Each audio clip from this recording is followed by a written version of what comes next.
As the young boy clutched his stuffed rabbit, he stood before the judge, his small voice trembling but resolute. "Your Honor," he began, locking eyes with the man who held their fate, "we don't want to disappear like the others." The courtroom fell silent, the weight of his words hanging heavy in the air. The judge froze, his gavel poised mid-air, as the shocking truth began to unravel, a truth that would change everything and expose a darkness no one was prepared to face. The courtroom was unusually quiet that morning. The usual shuffle of papers and murmurs of attorneys were muted as everyone's attention was drawn to the two young boys sitting side by side at the defendant's table. Orrin and Cashin Bellamy, identical twins with striking brown eyes and matching expressions of unease, sat close enough that their shoulders touched. Their hands were clasped tightly, as if one letting go of the other would be the end of them both. Judge Silas Lockhart, a man known for his strict demeanor and piercing gaze, observed them from his elevated bench. He was a seasoned judge, having presided over hundreds of custody hearings in his career. But something about these boys, their eerie silence, their anxious glances, made him uneasy. Their mother, Dana Bellamy, sat on one side of the courtroom, her hands gripping the arms of her chair so tightly her knuckles had turned white. Her face was a mixture of tension, guilt, and hope. On the other side of the room sat their foster parents, Mr. and Mrs. Kessler. They looked calm, almost unnervingly so, as if this hearing was a mere formality they were confident they would win. The case itself seemed straightforward. Dana had lost custody of the twins 3 years earlier due to her struggle with addiction. The Kesslers, longtime foster parents, had taken the boys in and were now petitioning for permanent adoption. But as Judge Lockhart glanced between the parties and finally settled on the boys, his gut told him there was more to the story than anyone was letting on. He adjusted his glasses and leaned forward slightly. "Orrin, Cashin," he said, his voice steady but not unkind, "do you understand why you're here today?" Both boys nodded in unison, but neither spoke. Orrin's eyes flicked toward Cashin, who gave him the slightest nod of encouragement. It was Orrin who finally raised his head, his voice so soft it barely carried across the room. "We can't go back there," Orrin said. Judge Lockhart frowned. "What do you mean by back there? Back to the Kesslers?" Orrin hesitated, his small hands gripping Cashin's tighter. His brother leaned closer, whispering something in his ear. The courtroom was silent as everyone strained to catch the words, but only Orrin heard them. He nodded again and turned back to the judge. "They'll hurt us again," Orrin said, his voice trembling but firm. The words seemed to hang in the air, heavy and ominous. A collective gasp rippled through the room, followed by murmurs from the attorneys and spectators. Dana's face crumpled, her eyes wide with shock and guilt. The Kesslers stiffened, exchanging a glance that was quick but telling.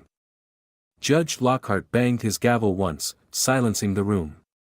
His sharp eyes landed back on the boys, their small frames huddled together like they were bracing for a storm.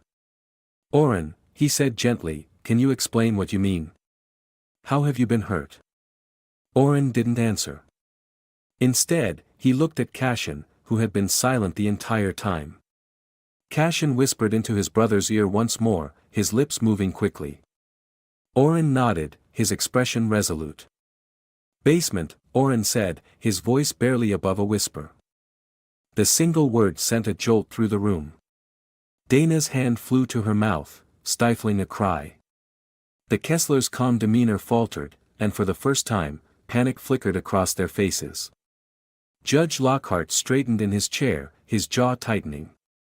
"What basement?" the judge asked, his voice still calm but with an edge of urgency. "What happens in the basement?" Neither boy answered. Orrin's grip on Cashin's hand was so tight that his knuckles were turning white. Cashin, still silent, stared at the floor, his lips pressed into a thin line. Judge Lockhart could see the fear radiating from them, and it made his stomach twist. "Your Honor," one of the Kesslers' attorneys interrupted, his tone smooth but defensive. "This is highly inappropriate. The children are obviously confused and emotional. These are baseless accusations.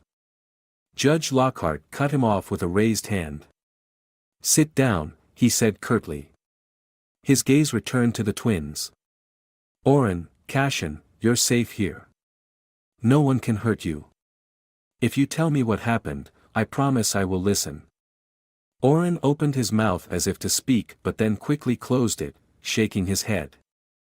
Cashin whispered something else in his brother's ear, but this time, Orrin didn't repeat it aloud.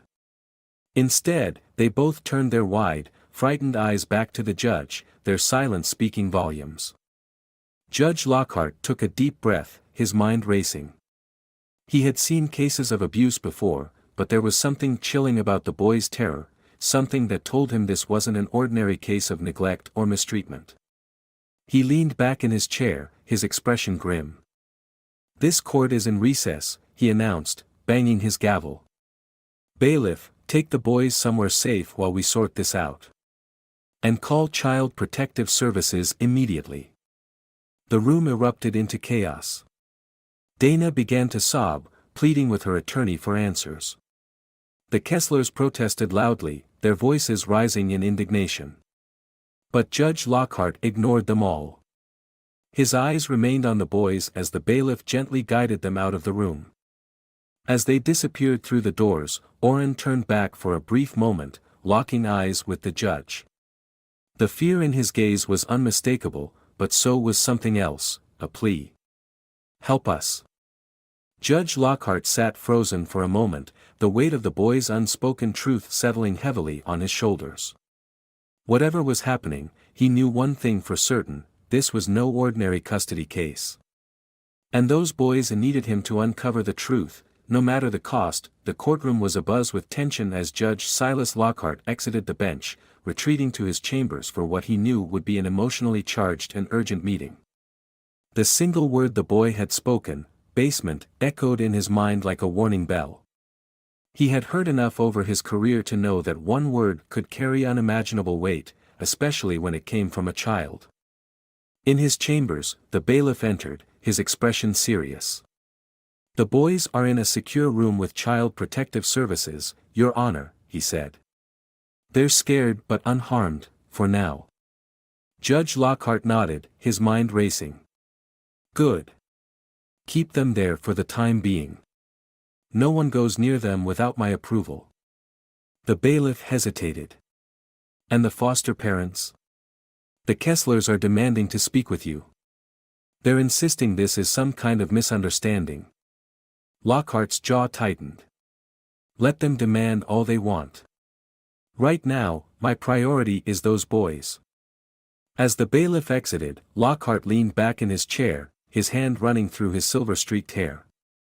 He needed answers, and he needed them fast. The accusations were vague, but the fear in Orrin and Cashin's eyes was crystal clear. Whatever had happened in that basement, it was enough to leave them terrified to return. He called the Child Protective Services representative, Anita Greer, into his chambers. A seasoned investigator, Anita had seen it all, and her no-nonsense approach to protecting children was one of the reasons Lockhart trusted her implicitly. "Anita," Lockhart began, gesturing for her to take a seat, "you've spoken with the boys. What do you think we're dealing with here?" Anita's face was grave as she opened her notebook.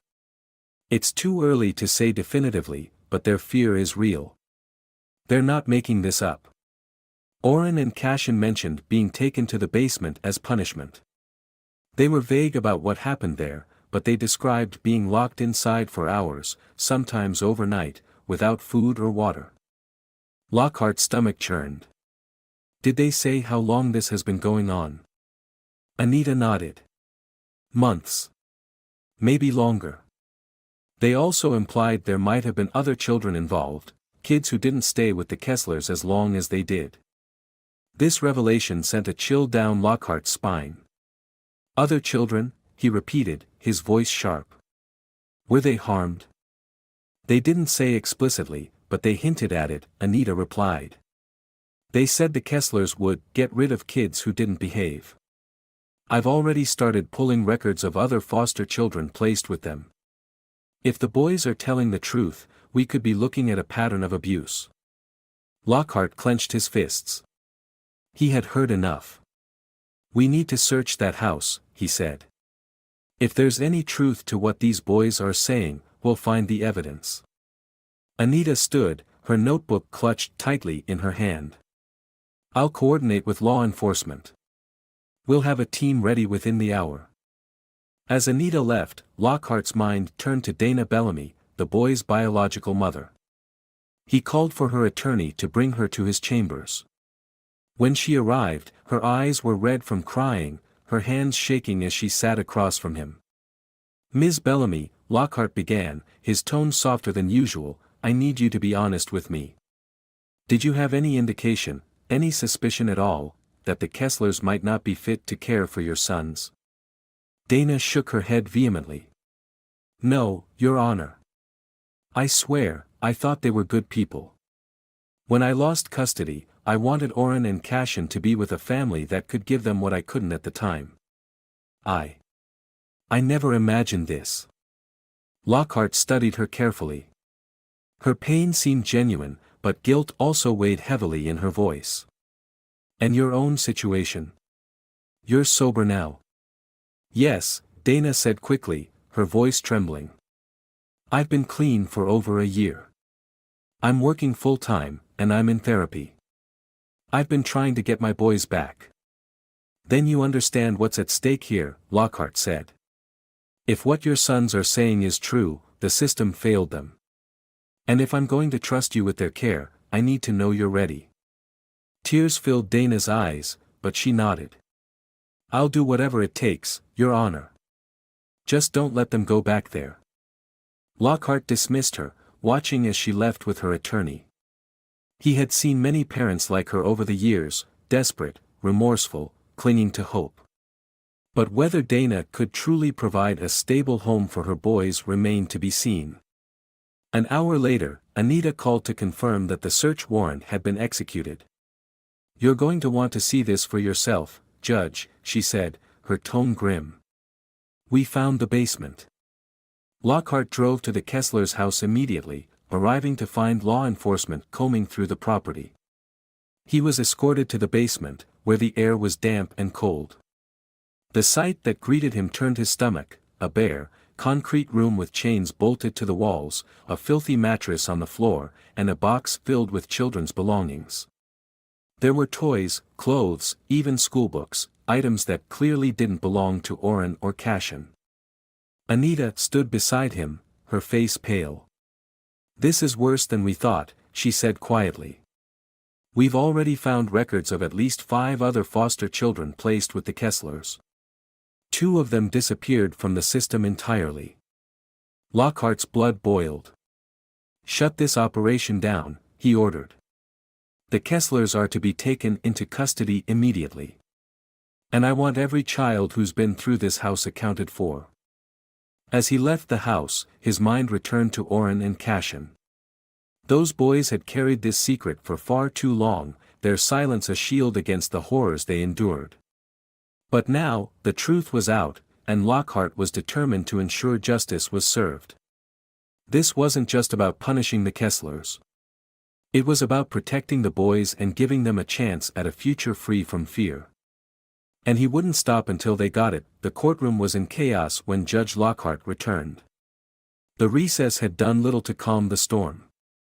Dana Bellamy was sobbing quietly at her table, clutching a tissue as her attorney whispered urgently in her ear.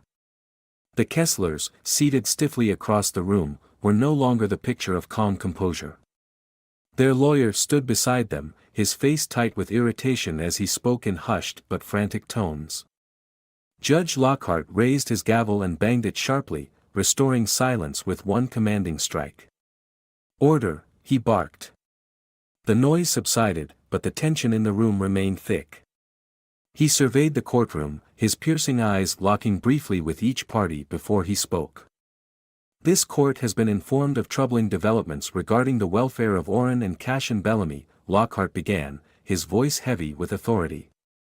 "Until these allegations are thoroughly investigated, this custody hearing is suspended.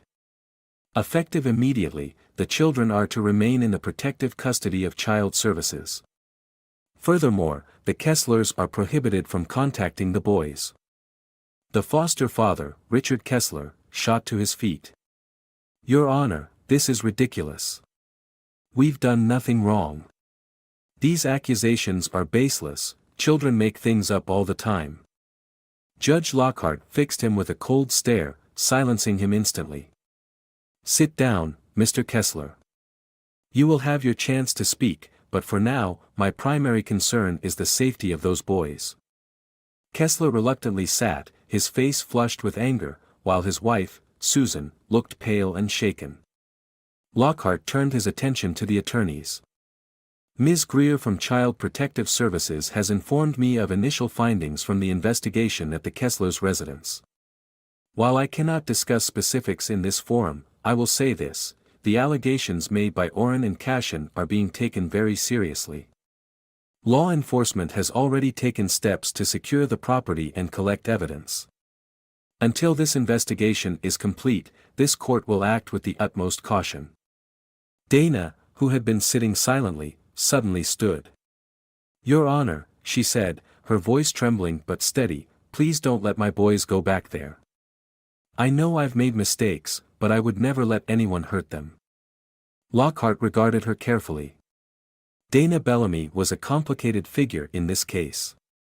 Her past struggles with addiction had led to the boys being placed in foster care in the first place. But her sincerity, her tears, and the quiet determination in her voice made him believe that she genuinely wanted to protect her sons. "Ms. Bellamy," he said, his tone softening, "your concern is noted. But as of now, the boys will remain in a neutral, protected environment until we can ensure their safety. Your fitness as a parent will also be evaluated in the course of these proceedings."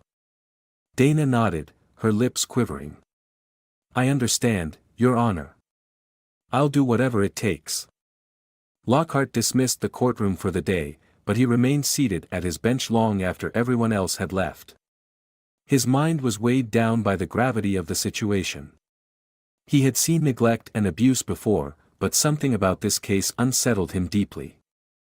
The boys' fear, the word basement, the evidence found at the Kesslers' home, it all painted a picture far darker than he had anticipated. Back in the Protective Services office, Orrin and Cashin sat with Anita Greer, the Child Protective Services investigator. The room was quiet except for the occasional hum of a heater in the corner. The boys sat close together on the couch, their knees touching, their hands clasped tightly. Orrin, Cashin, Anita began gently, kneeling so she was at eye level with them. "You're safe here. No one can hurt you. But I need you to help me understand what happened. Can you tell me about the basement?" The twins exchanged a glance. Orrin looked down at his hands, but Cashin's gaze lingered on Anita's face. It was as if he were searching for something, proof that she could be trusted. After a long pause, Cashin spoke. "They said we were bad," he whispered. "That's why they locked us down there." Anita nodded encouragingly. "Who told you that?" "Richard and Susan," Orrin replied, his voice barely audible. "If we cried too much or didn't finish our food, or if we told anyone what they did to us, they'd put us in the basement." Cashin added, his voice trembling, "They said we'd stay there until we learned to be good. Sometimes it was just a few hours, but sometimes, it was all night." Anita's heart broke as she listened. "Did they ever hurt you?" she asked softly. Orrin hesitated, then nodded. "Richard hit us with a belt. And sometimes he wouldn't let us eat." Cashin's eyes welled with tears. "They said if we told anyone, they'd make us disappear. Like the other kids." Anita's breath caught. "What other kids?" she asked, her voice steady but urgent. The twins looked at each other again, their fear evident. Orrin finally whispered, "The ones who were there before us. They used to scream. Then one day, they were gone." That evening, Anita reported everything to Judge Lockhart. She didn't sugarcoat it, what the boys had described was severe, systematic abuse. The mention of other children who had vanished added a disturbing layer to the case. Lockhart listened intently, his expression grim. When Anita finished, he leaned back in his chair, his fingers steepled under his chin. "These boys have been through hell," he said quietly. "We need to ensure they're safe, not just for now, but for good. We've already requested files on every foster child who's been placed with the Kesslers," Anita said. "If the boys are right, this could go far deeper than we imagined." Lockhart nodded. "And what about Dana Bellamy? Do you believe she's ready to take them back?" Anita hesitated. "She's made progress, but she still has work to do. I think she loves her boys, but love alone isn't enough. We need to be sure she can provide stability." Lockhart sighed. "Very well. Let's proceed with caution. These boys have been failed once. I won't let it happen again." As Anita left, Lockhart sat alone in his chambers, the weight of the case pressing heavily on him. Orrin and Cashin had survived unimaginable horrors, but they had also shown remarkable bravery. Their courage in speaking out had sparked the investigation, and now it was up to the system to do right by them.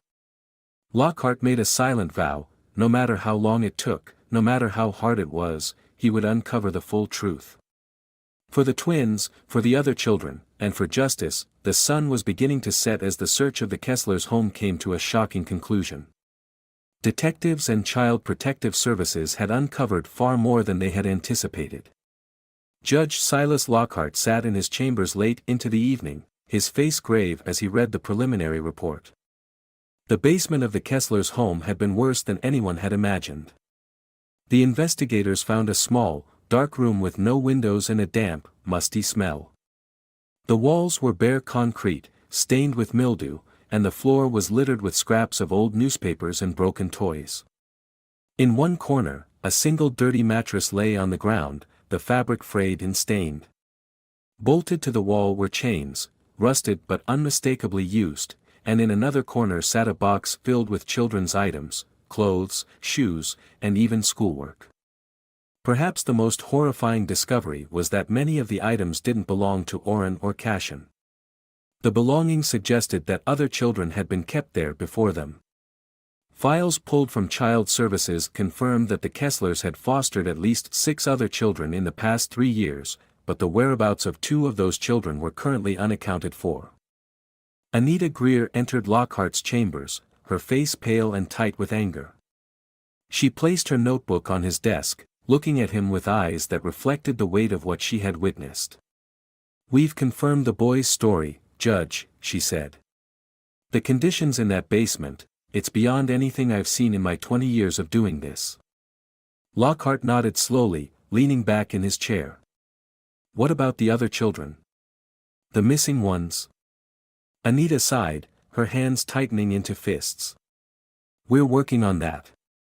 So far, we've only been able to track down one of them. She was adopted last year, but when we interviewed her, she broke down. She said she was kept in the basement too, locked away for days at a time. She was too scared to speak out before." "And the other?" Lockhart pressed. Anita's lips thinned. "No trace yet. The Kesslers claimed the child was transferred to another foster home, but there's no record of that transfer. It's like they just vanished." Lockhart felt his stomach turn. He had always prided himself on being able to remain impartial, to separate his emotions from his work, but this case was testing every principle he held. He couldn't stop thinking about Orrin and Cashin, how small they had looked, sitting in his courtroom, holding each other for comfort. The idea that they had survived this level of cruelty ignited a quiet but furious determination within him. "Have the Kesslers been brought in for questioning?" he asked. "They were taken into custody this afternoon," Anita confirmed. "But they're denying everything. They're claiming the boys are lying and that the basement was just for storage." Lockhart's jaw tightened. "Storage doesn't require chains."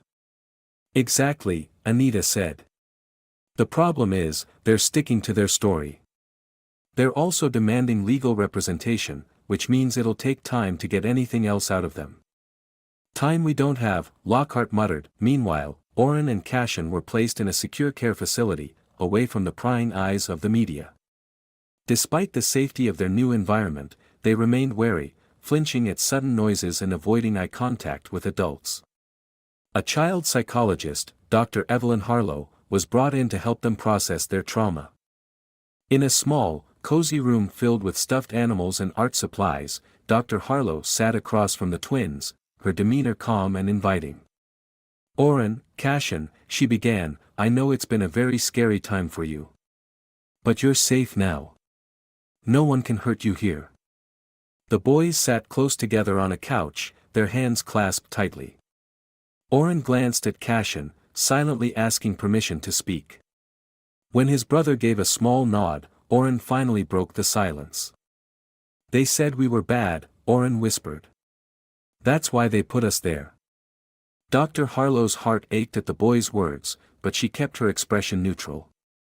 "You're not bad," she said softly. "No child deserves what happened to you. Can you tell me more about what they did?" "They locked us in the basement if we cried or didn't finish our food," Cashin said, his voice trembling. "Sometimes they didn't feed us at all. Richard would come down with a belt, if we made too much noise." Tears filled Oren's eyes as he added, "We weren't the only ones. There were other kids. We heard them crying, and then one day, they were gone." Dr. Harlow's stomach tightened, but she remained calm. "Gone. Did Richard or Susan say where they went?" "They said they sent them away," Cashin replied, his voice barely above a whisper. "But we didn't believe them." "Why not?" Dr. Harlow asked gently. Cashin hesitated, then looked down at his lap.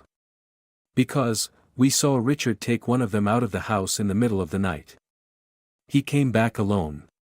Later that evening, Dr. Harlow shared her findings with Judge Lockhart and Anita Greer. Lockhart listened in silence, his hands clenched tightly on his desk as she described what the boys had revealed. "This goes far beyond abuse," Dr. Harlow said. "If what they're saying is true, we could be looking at something much darker." Lockhart exhaled slowly, his mind racing. "We need to dig deeper. Find those missing children. And we need to ensure the boys are protected at all costs." "Already in motion," Anita assured him. "But we're going to need the full weight of the system behind us. The Kesslers' lawyers are good, and they're going to fight this every step of the way." Lockhart nodded. "They can fight all they want. I won't rest until the truth comes out." As Anita and Dr. Harlow left, Lockhart remained in his chambers, staring at the files spread out before him. He thought of the chains, the mattress, the boys' trembling voices as they spoke of the horrors they had endured. For the first time in years, he felt the weight of his responsibility not just as a judge, but as a protector of the innocent. This case was no longer just another file on his docket. It was a fight for justice, a fight he couldn't afford to lose. The next morning, Judge Silas Lockhart was back in his chambers early, poring over reports from the police and child protective services.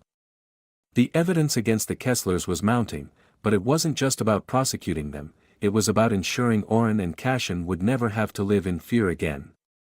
Lockhart knew that justice for the boys required more than punishing their abusers, it required finding a safe, permanent home where they could heal. As he was reviewing the documents, Anita Greer arrived with an update. Her expression was grim but determined as she set a folder on his desk.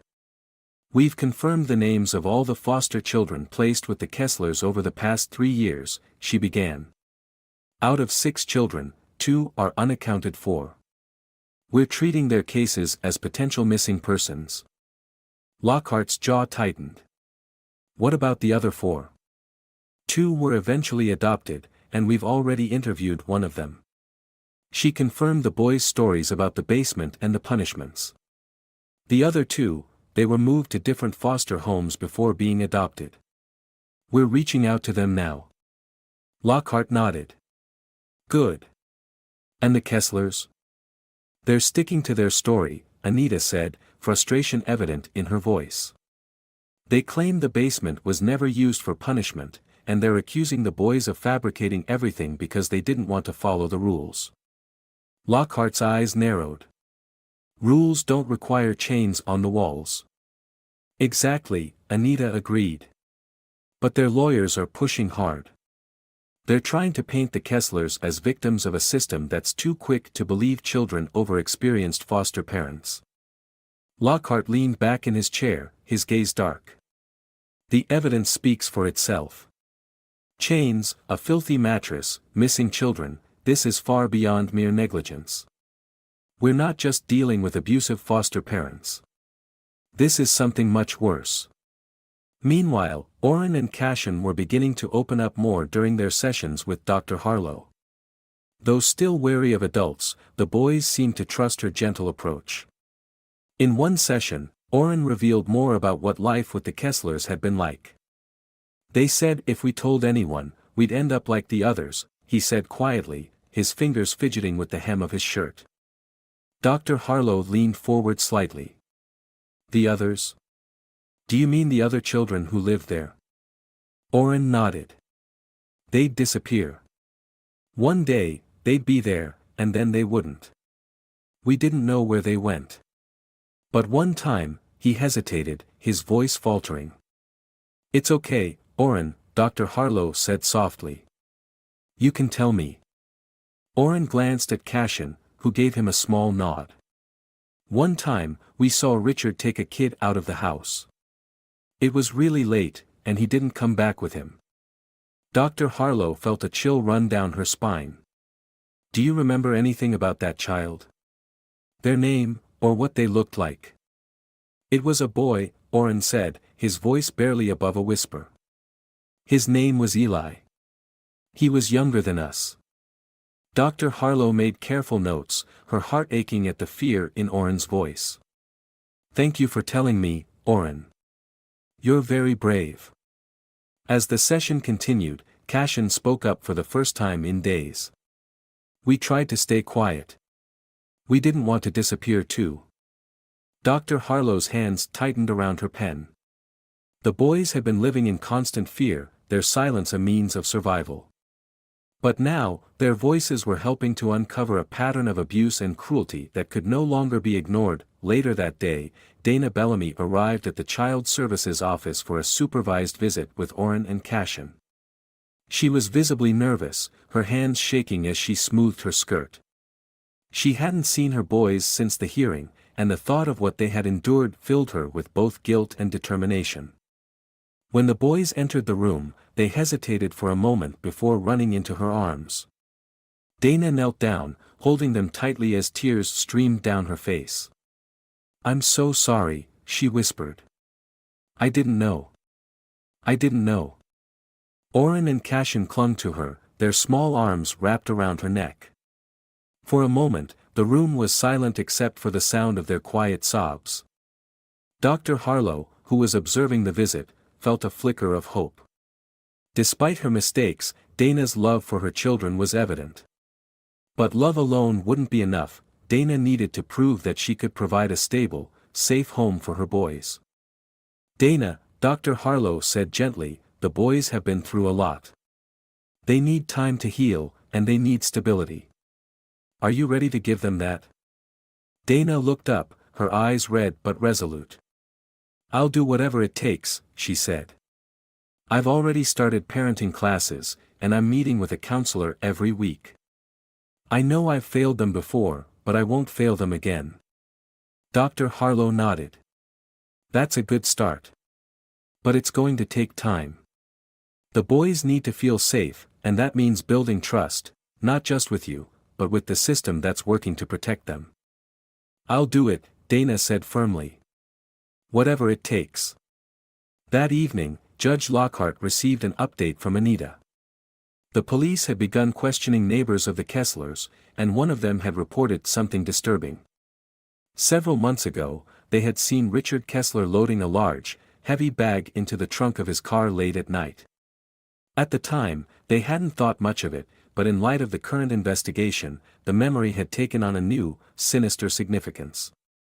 Do we have anything concrete yet? Lockhart asked. Not yet, Anita admitted. But the timeline matches one of the missing children.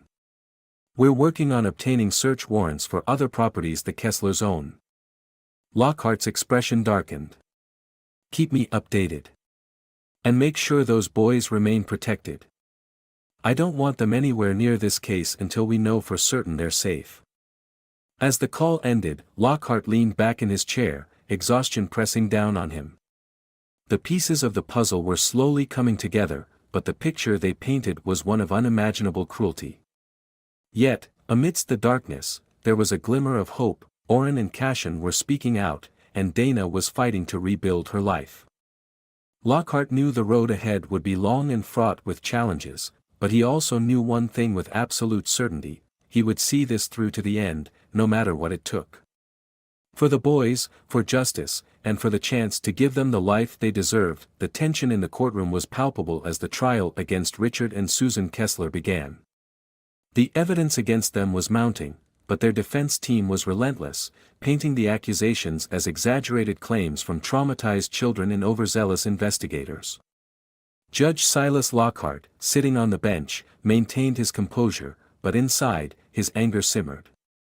He had seen the reports, heard the boys' testimony, and knew the horrors they had endured were very real. Anita Greer, leading the investigation for Child Protective Services, sat near the prosecution team, ready to testify about the conditions in the Kesslers' home.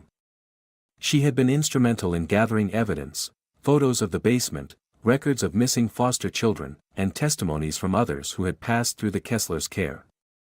Each piece of evidence told a harrowing story, but Anita knew the defense would try to discredit every word. The courtroom grew quiet as the prosecution called Oren Bellamy to the stand. Judge Lockhart's heart ached as the boy, just 9 years old, walked nervously to the witness chair, clutching Max, his beloved stuffed rabbit, in his arms. Oren looked small and fragile under the harsh courtroom lights, but there was a quiet strength in his eyes. The prosecutor, a kind-faced woman named Eleanor Cruz, approached the boy gently. "Oren," she said softly, "do you understand why you're here today?" Oren nodded, his voice barely above a whisper. "To tell the truth." "That's right," Eleanor said, giving him an encouraging smile. "And you're very brave for doing this. Can you tell us about the basement at the Kesslers' house?" Oren clutched Max tighter, his small hands trembling. "It was dark," he began. "And cold. They locked us in there when we were bad. Sometimes for hours. Sometimes all night." Eleanor nodded, her voice calm and steady. "Can you tell us what bad meant to them?" Oren hesitated, glancing toward the defense table where Richard and Susan sat. Richard's cold, steely gaze made the boy flinch, but when Oren looked toward Judge Lockhart, he saw the judge give him a small, reassuring nod. Oren straightened his back, drawing strength from the silent encouragement. "Bad was, crying too much," Oren said. "Or not eating all our food. Sometimes we didn't do anything, they just got mad." Eleanor paused, giving Oren a moment before continuing. "And were there other children in the house?" "Yes," Oren said, his voice trembling. "But, they didn't stay long. We'd hear them crying in the basement. Then one day, they'd be gone." "What do you mean, gone?" Eleanor asked gently. "They said the kids went to new homes," Oren replied, his tone uncertain. "But we didn't believe them." Eleanor stepped back slightly, her expression serious. "Why not?" Oren looked down at his lap, his voice barely audible. "Because, we saw Richard take one of them out of the house late at night. He came back alone." The courtroom fell into a heavy silence. The weight of Oren's words was undeniable. Judge Lockhart felt his grip on the gavel tighten, his jaw clenching as he fought to maintain his impartiality. It was his job to ensure the trial remained fair, but his heart broke for the boy on the stand.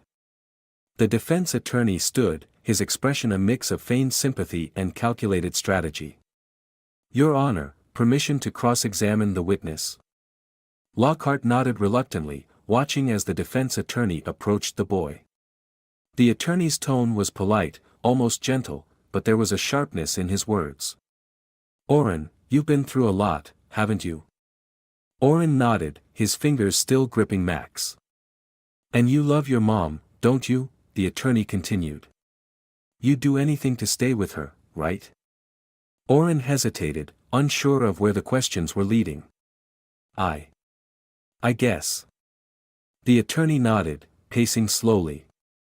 It must have been scary, moving from house to house. You must have wanted to leave the Kesslers' house, didn't you? Yes, Orrin admitted. But not because of us. Because of them. Of course, the attorney said, smiling thinly. But isn't it possible that your imagination made things seem worse than they were? Sometimes, when we're scared, we remember things differently, don't we? Orrin frowned, his small face tightening with frustration. I'm not making it up, he said, his voice stronger now. It happened. They hurt us. The attorney opened his mouth to respond, but Eleanor Cruz quickly stood. Objection, Your Honor. The defense is badgering the witness. Sustained, Lockhart said sharply, glaring at the defense attorney. Move on. The attorney nodded, backing off, but the damage had been done. Orrin looked shaken, his small hands gripping Max so tightly that his knuckles turned white. Judge Lockhart watched him closely, feeling the boy's fear as if it were his own. He made a note in his files. He would ensure Orrin and Cashin wouldn't have to testify again. After the court adjourned for the day, Lockhart called Anita Greer and Dr. Evelyn Harlow into his chambers. They needed a plan to protect the boys and ensure their testimony wouldn't be undermined. They're strong, Dr. Harlow said, but they're still children. The courtroom is intimidating, and the defense is clearly trying to rattle them. We can't let them break these boys, Anita added firmly. Their testimony is critical. Lockhart nodded. I'll issue a protective order preventing the defense from questioning them further. We'll rely on their recorded statements and the physical evidence moving forward. Dr. Harlow smiled faintly. Thank you, Your Honor. They've been through enough. As the women left, Lockhart leaned back in his chair, exhaustion settling over him. The case was far from over, but today had proven one thing: Orrin and Cashin were survivors. Despite everything they had endured, they were finding their voices, and those voices were powerful. Lockhart made a silent vow as he stared out his office window into the fading light. No matter how long it took, he would see this case through. Justice wasn't just about punishing the Kesslers, it was about giving Orrin and Cashin the future they deserved. And he wouldn't stop fighting until they had it. The weeks following Orrin's testimony were grueling. The trial dragged on as the defense worked tirelessly to discredit the boys' accounts, but the evidence against Richard and Susan Kessler was mounting. The prosecution presented photographs of the basement, testimony from other children who had lived in the Kesslers' care, and records showing the alarming disappearance of 2 foster children. The defense could only deny so much before the walls began to close in. Judge Silas Lockhart presided over every session with an unwavering focus. He was determined to ensure that the proceedings were fair, despite his own anger at the Kesslers. But outside the courtroom, Lockhart's thoughts often turned to Orrin and Cashin. The boys were staying in a secure care facility, but their emotional wounds were still raw. One Friday afternoon, after the court adjourned for the weekend, Lockhart requested an update from Dr. Evelyn Harlow. The psychologist met him in his chambers, her expression a mix of professionalism and concern. The boys are doing better, she began, setting her notes on his desk. They're starting to feel safer, but it's clear that their trust in adults has been deeply shaken. Lockhart nodded, leaning forward in his chair. And Dana Bellamy? How is she progressing? Dr. Harlow smiled faintly. She's making an impressive effort. She attends every parenting class, shows up to every supervised visit, and has even started working with a counselor to address the guilt she feels about what happened to her sons. She's determined to regain their trust. Lockhart tapped his fingers on the desk thoughtfully. Do you think she's ready to take them back? Dr. Harlow hesitated. Not yet. But she's close. The boys still need time to heal, and so does she.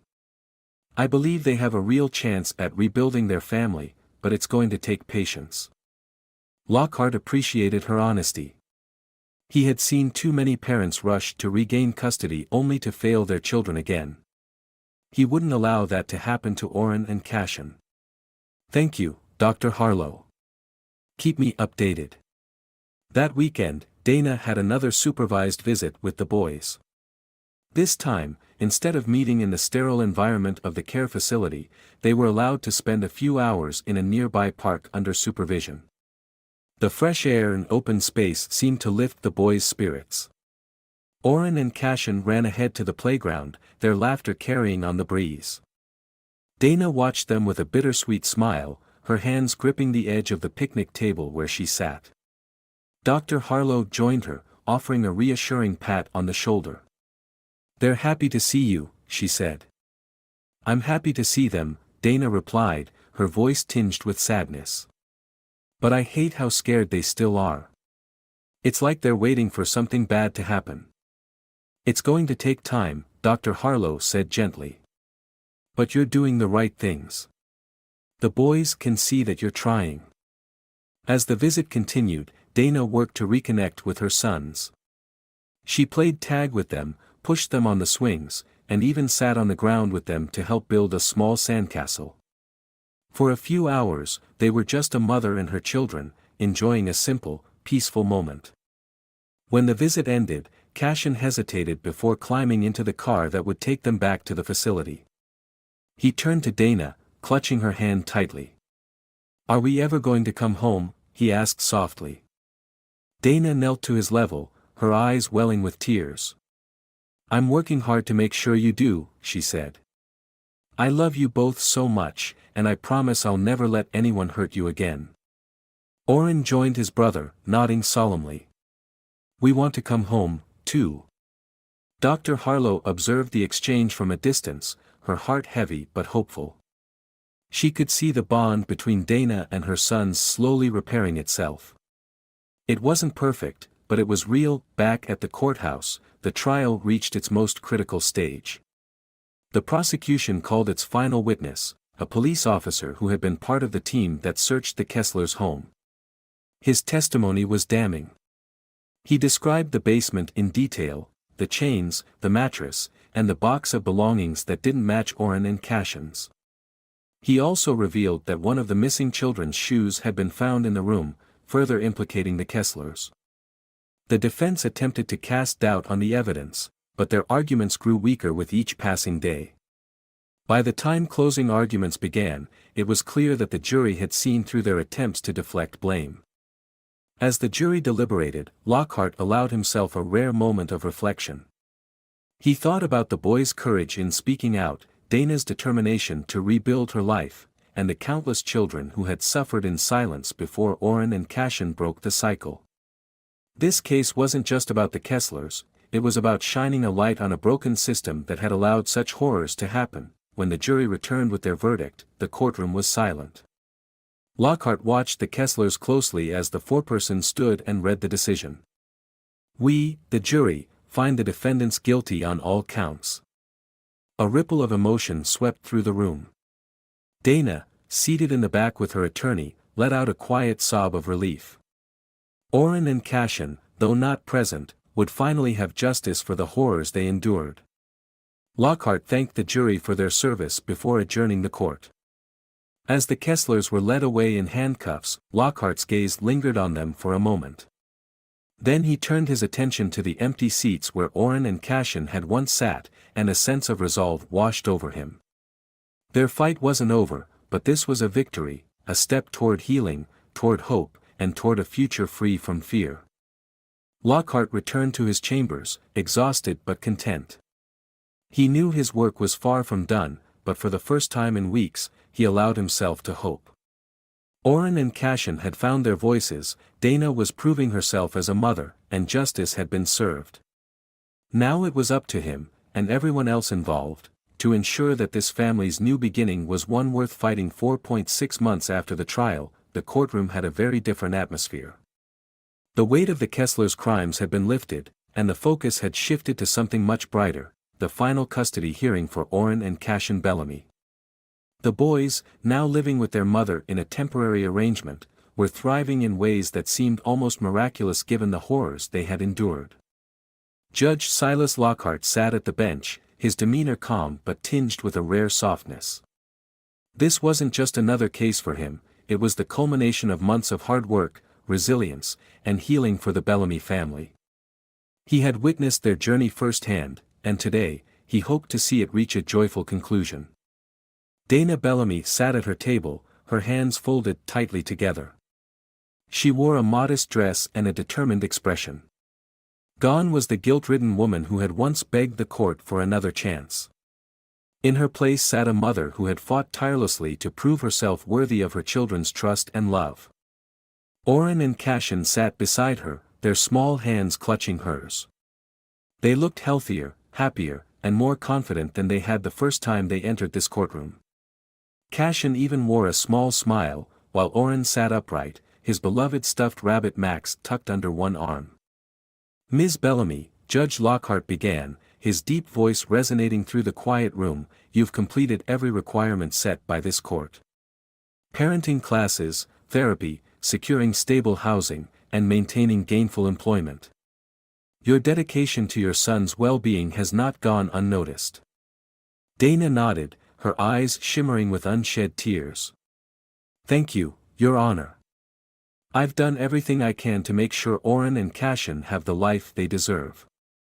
Lockhart turned his attention to the Child Protective Services representative, Anita Greer, who stood to address the court. "Your Honor, we've monitored the Bellamy family closely during their trial period.